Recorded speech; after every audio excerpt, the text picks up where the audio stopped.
যে ভিসা কেসগুলো ক্লিয়ার হয়েছে সেটা প্রতিজ্ঞা করেছেন যে তারা এই ডিসেম্বরের মধ্যে এটাকে সবগুলি ভিসা দিয়ে দেবেন।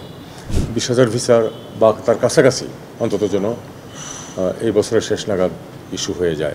আমাদের এখন যে বিষয়টা সেটা হলো যে দীর্ঘদিন এটাকে আটকে আছে অনেক দিন যাবৎ, এবং 20,000 কেস ক্লিয়ার্ড হয়েছে রোম থেকে। সেই ভিসাগুলো দেওয়ার অগ্রগতি খুবই কম। ছোটোখাটো কিছু অনিয়মের বিষয়েও তাদের কমপ্লেন আছে, সেগুলো আমরা শুনেছি, সেটা নিয়ে আর এখন কিছু নাই বললাম। তো আমি তাদেরকে যেটুকু বলেছি সেটা হলো আমাদের ইটালির রাষ্ট্রদূত যেখানে আছেন তার সাথে আমার কথা হয়েছে যে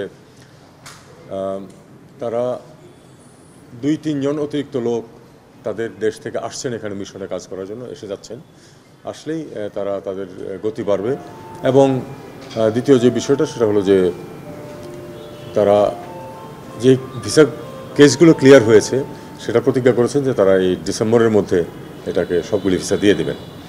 তবে ডিসেম্বরের মধ্যে তো একদিনে তো সবগুলি ভিসা দেবেন না, কাজে এখন থেকেই শুরু করতে হবে, এবং শুরু করেছেন তারা। গতি এখনও কম, আমরা চেষ্টা করব যে এই গতিটা যাতে বাড়ে, যাতে করে আসলেই 20,000 ভিসার বা তার কাছাকাছি অন্তত যেন এই বছরের শেষ নাগাদ ইস্যু হয়ে যায়। বাকিগুলো আর একটু সময় লাগবে। এটা আবার যারা ভিসা প্রার্থী যারা তারাও সেটা জানেন এবং তারা সেটা মেনেও নিয়েছেন, কিন্তু তারা বলছেন যে অগ্রগতি হলে আমরা আশা করতাম যে পরবর্তী 3 মাস 6 মাসে আমাদেরটা শেষ হবে। আমরা সেদিকেই চেষ্টা করে যাচ্ছি, দেখা যাক কতটুকু করা যায়। আমরা একটা কথা আমি তাদেরকে বলেছি, সেটা হলো যে আপনারা যদি মিছিল মিটিং করেন, ঘেরাও করেন, তাতে আপনাদেরও কোনো লাভ হবে না, আমাদের কোনো দেশেরও কোনো লাভ হবে না। কারণ যদি তারা ভয় পায় তাহলে বরং আরও লোকজন হয়তো চলে যাবে, সেক্ষেত্রে দেখা যাবে যে আপনাদের ভিসা ইস্যু হচ্ছেই না। তারাও এগ্রি করেছেন যে আসলে তাদেরকে এটা অ্যাভয়েড করার চেষ্টা করতে হবে। এখানে কোনো পরিস্থিতি একটা উদ্ভব করলে কোনো লাভ নেই, জোর করে তো আমরা ভিসা আদায় করতে পারবো না।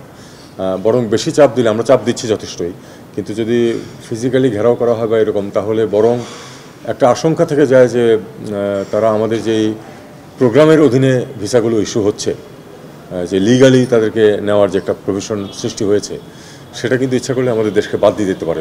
তারা যদি থ্রেটেন্ড ফিল করে তাহলে সেটা বাদ দিয়ে দিতে পারে। এই আশঙ্কাটার কথা আমি তাদেরকে জানিয়েছি এবং তারাও সেটা অ্যাপ্রিসিয়েট করেছেন। আমি আশা করি যে শান্তিপূর্ণভাবে এটা সমাধান হবে। বাংলাদেশের মিশন ট্রাভেল পাস ইস্যু করতে পারে শুধুমাত্র দেশে ফেরার জন্য, অন্য কোনো দেশে যাওয়ার জন্য না। সেটার জন্য পাসপোর্ট লাগে, পাসপোর্ট তো ন্যাচারালি ইস্যু করা হবে না। তারা যদি দেশে ফিরতে চান তাদেরকে অবশ্যই ট্রাভেল পাস ইস্যু করা যেতে পারে থিওরিটিক্যালি, এবং তারা দেশে ফিরে আসতে পারেন। ট্রাভেল পাস শুধুমাত্র one way travel to Bangladesh. আমার কাছে অন্তত সুনির্দিষ্ট কোনো তালিকা নেই। আমরা যেটুকু পত্রপত্রিকায় দেখেছি,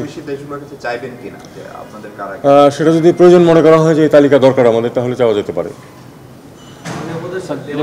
লেবানন নিয়ে কি বল, লেবাননে যারা ফিরে আসতে চায় তাদেরকে তালিকা করতে বলা হয়েছে। তাদেরকে বলা হয়েছে যে ওয়ার জোন থেকে একটু সরে যেন আর একটু উত্তরে চলে যায়, এবং আমরা IOM-কে অনুরোধ করেছি যে একটা ওই ফ্লাইটের ব্যবস্থা করে দিতে, যাতে করে তারা চলে আসতে পারে। এখন মুশকিল হলো যে সম্ভবত এটা এয়ারলাইন্স যে এয়ারপোর্ট, যেটা বেরুত এয়ারপোর্ট থেকে ফ্লাই করাটাও অনেকটা রিস্কি হয়ে গেছে এখন।